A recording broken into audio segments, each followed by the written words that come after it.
Ever seen an old dog sitting on a porch just watching the world go by? You probably thought it was just a cute, sleepy habit. But what if I told you that for one old golden retriever, it was a sacred promise? This is the story of Buddy and the light that never went out. Every single evening at 7 o'clock, right on the dot, Buddy would amble out onto the front porch of his quiet suburban home.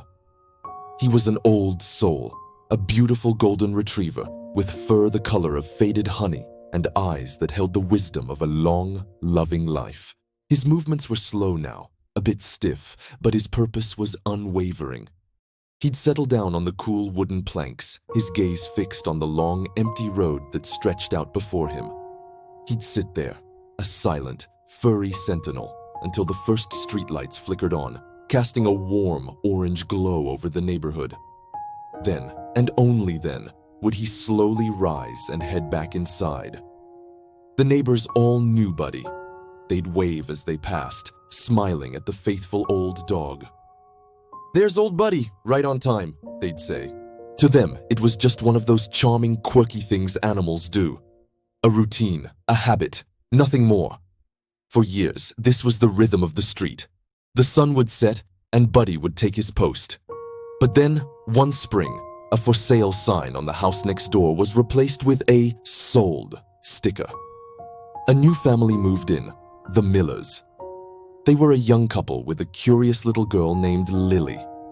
Lily, with her bright eyes and endless questions, was immediately fascinated by the golden dog next door. On their first evening, as the moving van rumbled away, Lily stood at her window, watching. And just as the clock tower in the town square chimed 7, she saw him, Buddy, making his slow, deliberate journey to the porch. She watched him settle down, his chin resting on his paws, his eyes trained on the road. "Mommy," she called out, "why does that doggy do that?" Her mom, Sarah, peeked over her shoulder. "I don't know, sweetie. Maybe he's waiting for his owner to come home from work." But days turned into weeks, and the Millers learned that Buddy's owner, a kind elderly widow named Mrs. Gable, had passed away a few months prior. Her nephew was taking care of the house and Buddy until it could be sold. Yet the ritual continued. Every evening at 7, Buddy was there. The mystery deepened. If his owner was gone, who was he waiting for? The question hung in the air, a quiet puzzle in their new neighborhood. One sunny afternoon, Sarah was tending to the rose bushes that bordered the two properties when she saw the nephew, a man in his late 40s, visiting the Gable house. He was kind-faced, with the same gentle eyes as the old dog who now sat at his feet. Gathering her courage, Sarah walked over. "Excuse me," she said with a warm smile. "I'm Sarah Miller, your new neighbor. I hope you don't mind me asking, but my daughter and we've been wondering about Buddy." She gestured towards the porch. Every night at 7, the man's expression softened with a sad, knowing look. He knelt down and stroked Buddy's head.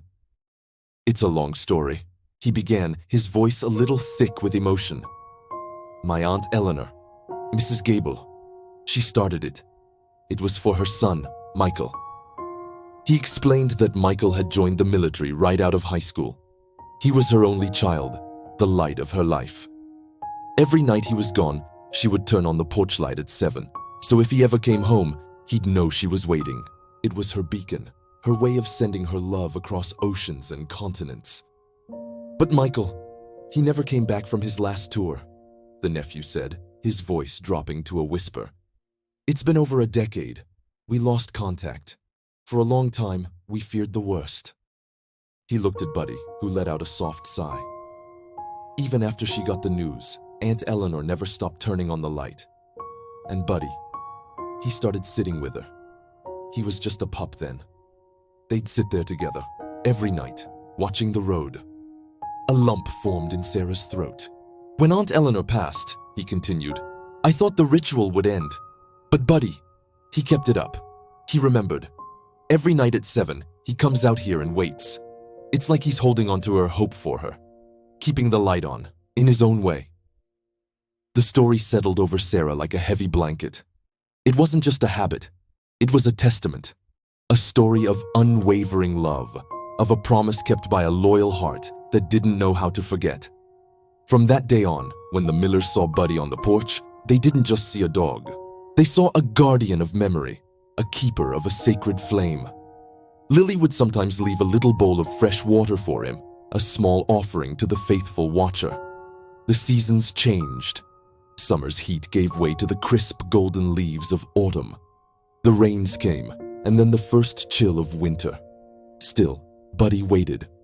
One night, the sky tore open. It was a storm of epic proportions. Rain lashed down in blinding sheets, and thunder rattled the windows of every house on the street. The wind howled like a grieving beast. It was the kind of night that made you want to huddle inside, safe and warm. Through the deluge, the Millers' power flickered and died. The whole street was plunged into darkness, all except for one solitary light. The porch light at the gable house. It was on a separate, older circuit, and it shone defiantly into the storm, a lone star in a sea of black. And beneath it, getting soaked to the bone, was Buddy. He was older, slower, and the cold rain was surely seeping into his old joints. But he was there, shivering but resolute, staring down the dark, rain-swept road. Suddenly, through the roar of the storm, another sound emerged. The low growl of an engine. A pair of headlights cut through the rain, slowly making their way down the street. A battered old pickup truck, looking as weathered as the storm itself, pulled to a stop in front of the gable house. The driver's side door creaked open, and a man stepped out into the rain. He was tall, but he stooped, his shoulders heavy with a weight that had nothing to do with the backpack he carried. His face was etched with lines of hardship and time, his hair streaked with gray. He looked lost, broken. He stared at the house, his house, like a ghost looking at his own past. And then he saw it. The porch light. The same warm, welcoming glow he had pictured in his mind for over a decade, through sleepless nights in faraway lands. And beneath it, a shivering golden dog who, upon seeing him, let out a soft, questioning whine. The man's breath hitched. He dropped his bag. Slowly, hesitantly, he walked towards the porch. "Buddy," he whispered, his voice cracking with disbelief and years of unspoken grief. The old dog's tail gave a single, tentative thump against the wet porch. Then another. He struggled to his feet, his old bones protesting, and took a shaky step forward. A low bark, not of alarm, but of ancient recognition, rumbled in his chest. The man fell to his knees on the wet lawn, his face crumbling. "You waited," he sobbed, wrapping his arms around the wet old dog. "You waited for me." Buddy just leaned into him, resting his heavy head against the man's shoulder, finally ending his long, long watch. From their window, the Millers watched, tears streaming down their faces. They were witnessing the end of a long journey. A son, lost and broken, had finally found his way home, guided not by a star, but by a simple porch light and the undying loyalty of a dog who refused to let hope die.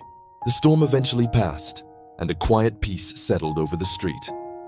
The next morning, the for sale sign was gone. And for the first time in as long as anyone could remember, at 7 o'clock that evening, the porch was empty. Buddy's watch was over. He was finally home, curled up at the feet of the man he had waited a lifetime for. Some stories remind us that the deepest love isn't about grand gestures, but about the quiet, faithful promises we keep. It's about waiting, remembering, and the kind of love that never, ever forgets. It's the story of a porch light and a very good boy named Buddy. Thanks so much for watching.